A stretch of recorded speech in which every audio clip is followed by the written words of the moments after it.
अब भेरिकोज भेन भनेको चाहिँ के हो त? भेरिकोज भेन भनेको चाहिँ हाम्रो शरीरको सुपरफिसियल भेन, सतहको भेनमा त्यो चाहिँ चाहिने भन्दा बढी मात्रामा फुल्लिएर गुजुल्टिनुलाई भेरिकोज भेन भन्छौँ।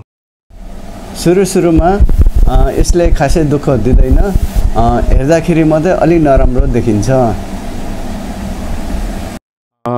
त्यसै कारणले सुरुमा यसले दुःख नदिएको हुनाले धेरैजसो बिरामीहरू धेरै पछि 8औं 10औं वर्ष पालेपछि बल्ल बल्ल चिकित्सक, डक्टरहरूको, सर्जनहरूको अथवा म जस्तो भास्कुलर सर्जनकोमा आइपुग्नुहुन्छ उपचारको लागि। सुरुको अवस्थामा के हुन्छ भने यो चाहिँ जस्ट हल्का फुलिएको मात्रै हुन्छ। त्यही भएर खास गरी महिलाहरू चाहिँ अलिकति बढी कन्सियस हुनुहुन्छ।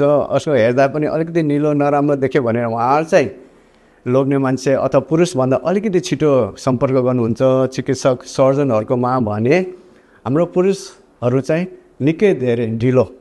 जबकि यो यति लामो 10 वर्ष पालेपछि यो चेन्जेस भएर छालाहरू, खुट्टाहरू कालो भइसकेपछि अथवा त्यसपछि त्यहाँ अल्सरहरू, घाउहरू बनिसकेपछि बल्ल सम्पर्क राख्नुहुन्छ, धेरै ढिलो गर्नुहुन्छ। त्यति गरेर उपचार गरेर अलिकति गाह्रो समस्या हुन्छ उहाँहरूलाई पनि है। म त्यही भेरिकोज भेनको बारेमा छोटो कुरा जानकारी गराउँछु। अब भेरिकोज भेन भनेको के हो थाहा पाइहाल्यौँ। अब अर्को हामीले नेपालीमा बुझ्दाखेरि सबैले के भन्नुहुन्छ भने मसा धेरै बिरामी जाँच्न आउँछ, यो नसा हो के हो, नसाले यस्तो फुलेको सुन्नेको दुख्यो भन्नुहुन्छ। सबभन्दा पहिला बुझ्नुपर्ने कुरा यो नसा होइन। बिरामीहरू के भन्नुहुन्छ, यो नसाको उपचार गऱ्यो फेरि अपरेसन गऱ्यो भने हात खुट्टा नचल्ने, थाहा नपाउने के भन्नुहुन्छ। यो चाहिँ पहिला कुरो बुझ्नुपर्ने कुरा यो नसा होइन, यो चाहिँ रक्त नली हो। चाहिँ हाम्रो शरीरको नलीमा चाहिँ खुन बग्छ, दुई प्रकारको खुन, एउटा सफा खुन त्यो भनेको अक्सिजन जाने, र अर्को चाहिँ फोहोर खुन त्यो भनेको चाहिँ कार्बन डाइअक्साइड भएको खुन।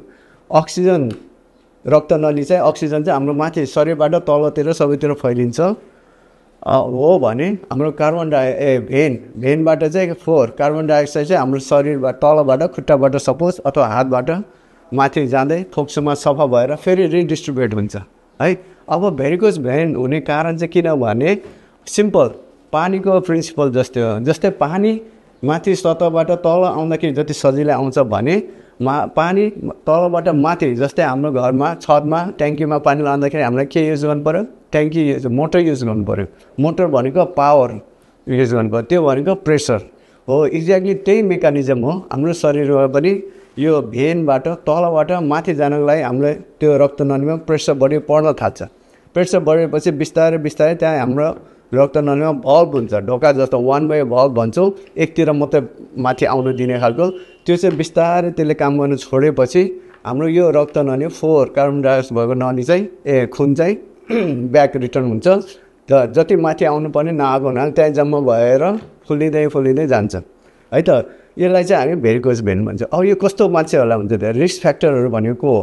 अब यो चाहिँ एउटा वंशानुगत हुन्छ भने अरू बिरामीहरूलाई पनि हुन्छ। जस्तै प्रोफेसन वाइज जो चाहिँ धेरै समयसम्म घन्टौँसम्म उभिएर काम गर्नुहुन्छ, जस्तै होटेलमा काम गर्ने कुकहरू, सेफहरू, शिक्षकहरू, टिचरहरू धेरै उभिएर पढाउनुहुन्छ, सेक्युरिटी गार्डहरू, हजामहरू है, र इभन हामी पनि मेडिकल मान्छेहरू, स्पेसलिस्ट सर्जनहरू, हाम्रो अपरेसनमा काम गर्ने नर्सिङ स्टाफहरू चाहिँ उहाँहरू चाहिँ रिस्क हुनुहुन्छ। उहाँहरूलाई चाहिँ यो हुने बढी सम्भावना हुन्छ।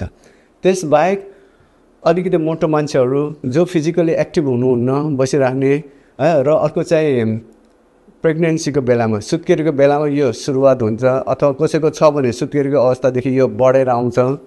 र फाइनली कसैलाई चोटपटक, खुट्टामा चोटपटक लगाए पनि यसको भेरिकोज भेनको भएर आउने हुन्छ है त। अब यसलाई कसरी उपचार गर्ने त? मैले भने यो चाहिँ टाइमली उपचार गर्नु एकदम सबभन्दा उत्तम उपाय हो है त। पहिला अब हामीले जहिले पनि हामी के गर्थ्यौँ, चिरेर अपरेसन गर्थ्यौँ। जस्तै यो भेरिकोज भेनको कुरा गर्नुहुन्छ भने पहिला हामी मुख्य जरा साफेनो फिबर जङ्सन हुन्छ, त्यसमा चिर्छौँ।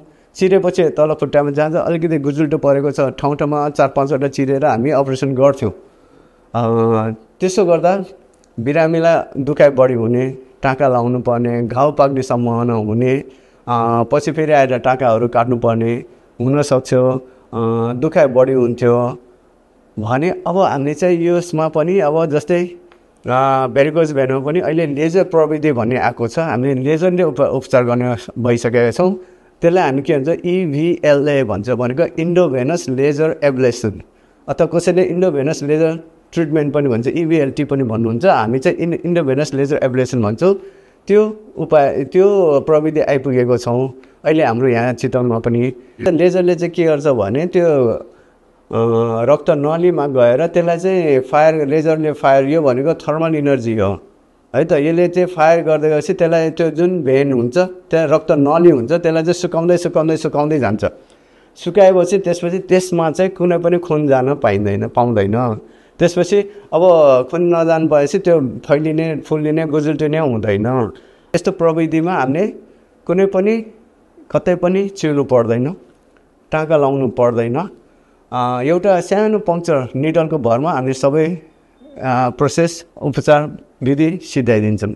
अब यसको फाइदा के हो भने बिरामी बिहान अपरेसन गर्नुभयो भने बेलुकातिर घर जान सक्नुहुन्छ, बेलुका अलि ढिलो भने भोलिपल्टै जान सक्नुहुन्छ, भोलिपल्टदेखि नै मजासँग हिँड्न सक्नुहुन्छ, टाँका खोल्न आइराख्नु परेन है। अनि त्यसपछि छिटो काममा पनि फर्किन सक्नुहुन्छ है। त्यो चाहिँ एकदम फाइदा छ यसको।